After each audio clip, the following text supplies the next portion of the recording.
Hello friends, welcome to Kasana kitchen. இன்னைக்கு நம்ம ரொம்ப யம்மியான கிறிஸ்பியான mac and cheese balls எப்படி பண்றதுன்னு பார்க்கலாம். First அதுக்கு தேவையான ingredients என்னன்னு பார்த்தறலாம்.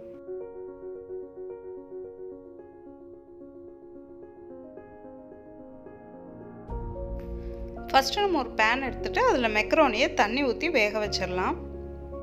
இன்னைக்கு வந்து 1 கப் macaroni எடுத்துர்க்கேன். அதுக்கு வந்து நம்ம 1.5 கப் அளவுக்கு தண்ணி ஊத்திரலாம்.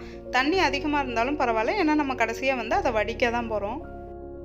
இது வந்து இப்போ நம்ம மூடி போட்டு ஒரு 5 நிமிஷம் வேக வைக்க போறோம்.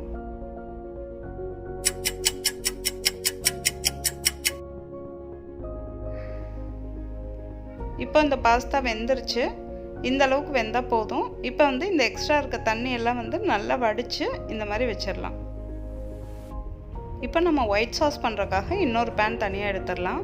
அதுல வந்து 1.5 டேபிள்ஸ்பூன் அளவுக்கு பட்டர் சேர்த்துறலாம்.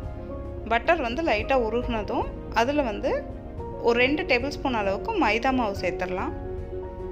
அந்த உருக்குன வெண்ணெயோட மைதா மாவு வந்து நல்லா கலந்து விட்டுறலாம்.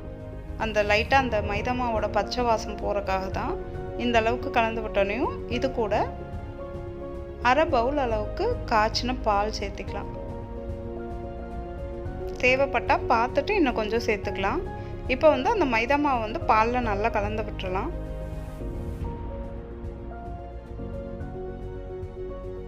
அதுக்கு அப்புறமா அது கூட இந்த மாதிரி 1/2 பவுல் துருவின சீஸ் இந்த மாதிரி துருவி அதை சேர்த்துக்கலாம். தேவையான அளவு உப்பு, 1/4 டீஸ்பூன் அளவுக்கு இட்டாலியன் சீசனிங், 1/4 டீஸ்பூன் மிளகு பொடி. இட்டாலியன் சீசனிங் எல்லா சூப்பர் மார்க்கெட்லயும் கிடைக்கும், நீங்க வாங்கிக்கலாம். இது எல்லாத்தையும் இப்போ நல்லா ஒரு வாட்டி கலந்து விட்டுறலாம். எனக்கு வந்து ரொம்ப கெட்டியா இருக்க மாதிரி இருக்கு. அதனால நான் ஒரு 1/4 கப் அளவுக்கு பால் சேர்த்துக்கிறேன். திரும்ப இப்போ எல்லாத்தையும் நல்லா வந்து கலந்து விட்டுறலாம். இது கூட நம்ம வடிச்சு வச்சிருந்தோம் இல்லையா பாஸ்தா, அதை வந்து உள்ள சேர்த்துடலாம். இது எல்லாத்தையும் நல்லா மிக்ஸ் பண்ணி விட்டுறலாம். யூசுவலாக நம்ம ஒயிட் சாஸ் பாஸ்தா செய்கிறப்ப கொஞ்சம் லிக்விடாக பண்ணுவோம். இன்றைக்கி வந்து இந்த அளவுக்கு கொஞ்சம் கெட்டியாகவே பண்ணிக்கலாம். ஏன்னா திரும்ப இதை வந்து ஃப்ரிட்ஜில் வச்சு நம்ம செட் பண்ண போகிறோம். செட் பண்ணால் தான் அந்த நம்ம பால் மாதிரி பிடிச்சி நம்ம பொரிச்சு எடுக்கிறதுக்கு கரெக்டாக இருக்கும். இந்த மாதிரி ஏதாவது ஒரு பவுல் எடுத்துகிட்டு அதில் நம்ம குக் பண்ண பாஸ்தாவை உள்ள வச்சு நம்ம ஃப்ரிட்ஜில் வைக்க போகிறோம். இதை கொஞ்சம் நல்லா ஈவனாக ஸ்ப்ரெட் பண்ணி விட்டுருணும். இது வந்து கொஞ்சம் கெட்டியாகிறதுக்காக நம்ம ஃப்ரிட்ஜில் ஒரு 1 மணி நேரம் வைக்க போகிறோம். இப்போ இது மேலேயும் கொஞ்சமாக துருவின சீஸ் போட்டு விட்டுடலாம். போட்டு விட்டுட்டு ஃப்ரிட்ஜில் வச்சிடலாம்.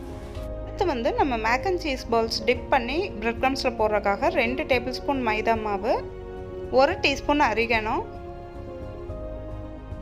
அப்புறமா தேவையான அளவு உப்பு, இது கூட கொஞ்சமாக தண்ணி ஊற்றி இதை நல்லா ஒரு பேஸ்ட் மாதிரி கலந்து வச்சிடலாம். ஒரிகானோ இல்லைன்னா நீங்கள் வந்து அதுக்கு பொதுவாக பெப்பர் தூள் போட்டு கலந்து வச்சுருங்க. அப்புறம் ஒரு பவுல் அளவுக்கு பிரெட் க்ரம்ஸ் ரெடி பண்ணி வச்சிடலாம். இப்போ கிட்டத்தட்ட 1 மணி நேரம் ஆயிடுச்சு. நம்ம குக் பண்ணி வச்ச மெக்ரோனியும் சீஸும் வந்து நல்லா செட் ஆயிடுச்சு. இப்போ இதை வந்து இந்த மாதிரி பால்ஸ் மாதிரி நீங்கள் வந்து உருட்டி அதை அந்த மைதா மாவு கலந்து வச்சுருந்தோம் இல்லையா அதில் போட்டு திரும்ப பிரெட் க்ரம்ஸில் போட்டு பெரட்டி எடுத்துடணும்.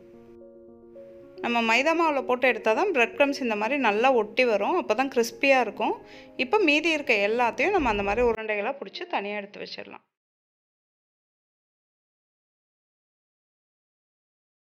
இப்போ நம்ம சீஸ் பால்ஸ் எல்லாம் ரெடி ஆயிடுச்சு. இதை வந்து இப்போ அடுத்து பொரிச்சு எடுத்துடலாம். அதுக்காக ஒரு பேனில் பொரிச்சு எடுக்க தேவையான அளவு எண்ணெய் ஊற்றிடலாம். எண்ணெய் சூடானதும் ஒவ்வொரு உருண்டையாக எண்ணெயில் மெதுவாக சேர்த்தணும். மீடியம் ஃப்ளேமில் வச்சு இதை வந்து குக் பண்ணுங்கள். ஆல்ரெடி உள்ளே இருக்கிறது மிக்ஸ் எல்லாம் வந்து ஆல்ரெடி நம்ம குக் பண்ணி தான் வச்சுருக்கோம். அதனால் அந்த அவுட்டர் லேயர் மட்டும் நல்லா கிறிஸ்பாக வர்ற வரைக்கும் அது வந்து வெந்ததுன்னா போதும்.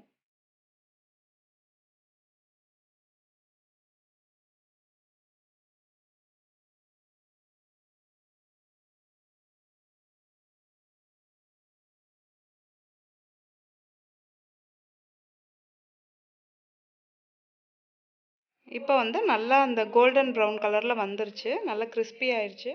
இதை வந்து எடுத்து தனியாக ஒரு பிளேட்டில் வச்சிடலாம். அவ்வளோதான், நம்மளோட கிறிஸ்பியான mac and cheese balls ready ஆயிடுச்சு. இது ரொம்ப ரொம்ப ஈஸியான ரெசிபி. எல்லா குழந்தைங்களுக்கும் ரொம்ப பிடிக்கும். இதை நிச்சயமாக உங்கள் வீட்டில் ட்ரை பண்ணிவிட்டு எனக்கு ஃபீட்பேக் கமெண்ட்டில் சொல்லுங்கள். நீங்கள் இன்னும் நம்ம சேனல் சப்ஸ்கிரைப் பண்ணலைன்னா மறக்காமல் சப்ஸ்கிரைப் பண்ணுங்கள். உங்கள் ஃப்ரெண்ட்ஸ் கிட்ட ஷேர் பண்ணுங்கள். Happy cooking.